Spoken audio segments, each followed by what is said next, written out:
the services, excuse me, that Matthew receives are working well because they are curtailed to his needs.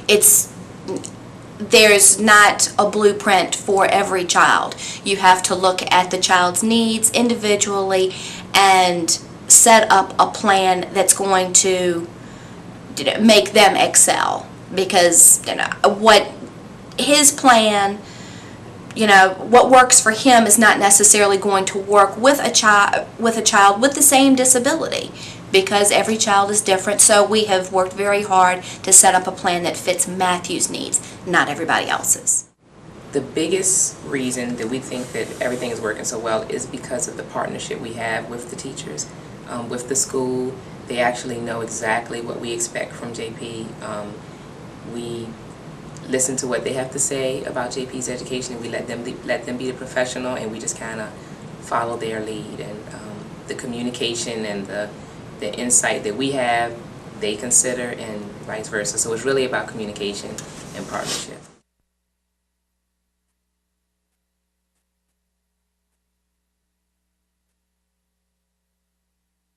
I would say with everybody working together, and like you said, communication. And when the teachers relate the curriculum to the parents, then they'll follow through with the curriculum also. And so when everybody's on the same page, it runs smoothly.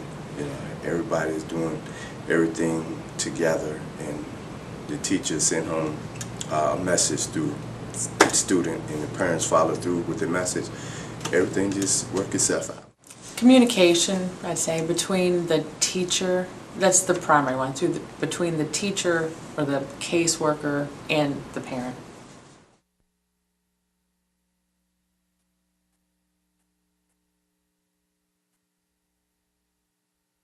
I am very, very involved in Matthew's education. I attend all IEP meetings. We do, extracurricular things with Matthew's school. We work on I check homework, and we work on homework together every night. You have to be involved. Our involvement is notes, emails, calls, popping up at the school. We're very involved. They know us first name, but not in a bad way. Not like, oh, here they come. It's, oh, hey Pam, hey Perry, you here to see Jay? It's not a bad thing at all. So.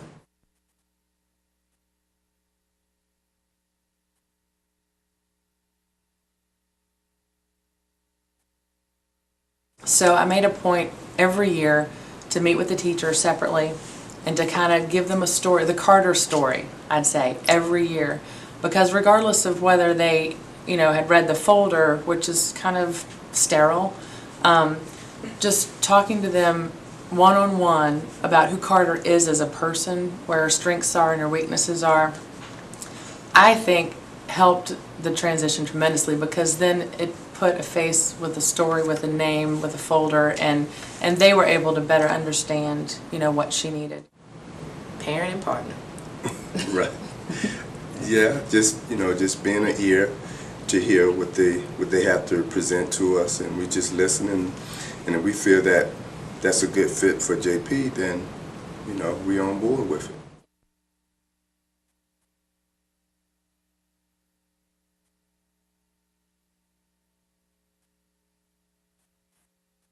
Again, I guess with notes, the whole thing is really partnership, right. And communication and consistency, all throughout the year. So we just, throughout the year, we may even talk to the speech therapist, and she may say, well, I'm thinking that instead of working on S's, we need to specifically say we want to work on L's, because he needs to lift that tongue behind his teeth. And so we specifically put that in the IEP because that's very hard for him. So just consistency, partnership all throughout the year. That's the key. That's the key.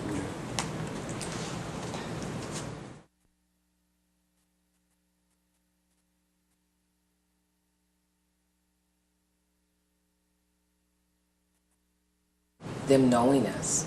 They know exactly what we expect from JP. They know we're going to listen to them. They know we're not going to be offended by any kind of criticism or suggestions or advice that they have. We're going to listen. And the fact that they actually know JP. So they'll send home a note and say, today he was a little off. Is anything going on at home? it actually would be. Somebody might be visiting from out of town who he doesn't really know. And even though he's not showing to us that he has any kind of issue with it, at school he is. And then as soon as that person leaves, he's back on task. Yeah. So because they know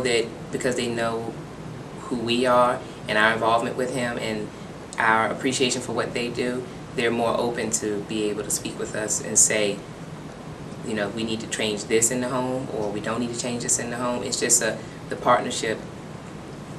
Them knowing that we're involved helps us tremendously, because we don't have to go into IEP meetings and worry about them not knowing exactly what JP's needs are or putting him in the box. They actually know exactly what JP needs. So. Email. I email with Matthew's regular ed teacher, and a lot of times his special ed teacher. I email with his regular ed teacher at least once a week.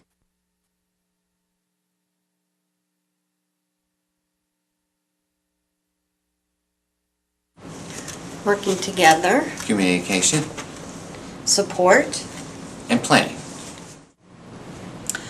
Respect.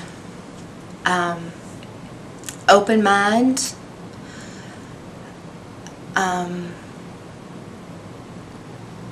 Patience. I think those are probably my top three. Hard work, definitely. Good attitude towards things. Be optimistic, be open-minded. I think that really helps, realization that you do have a learning disability, but realize it in a good way. Realize you're going to have to learn differently, or you're going to have to put in the extra work. It's things like that will make you more successful if you realize who you are as a student. Communication, consistency. Right, exactly. And Exactly. I know what the word is I'm looking for. Consideration.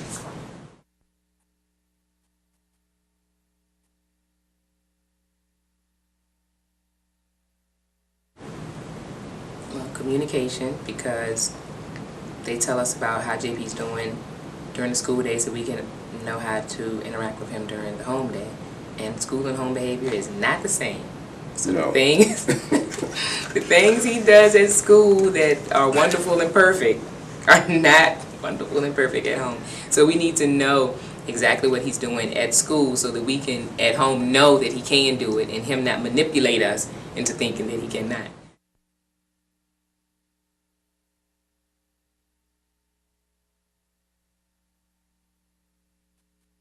I think it started on day one when I was told I had a learning disability. I really support parents and teachers in my elementary school that, kept me in the classroom, told me I had my learning disability, but still allowed me to keep on track and keep my education. So I've had this kind of attitude, I'm gonna be successful despite my learning disability from day one. And it's really just kind of become a part of who I am, and it's not become a hurdle. It's just becoming a part of how I get to be successful, is with having my learning disability there, but still something where I've always had this thing where I'm going to be successful. So.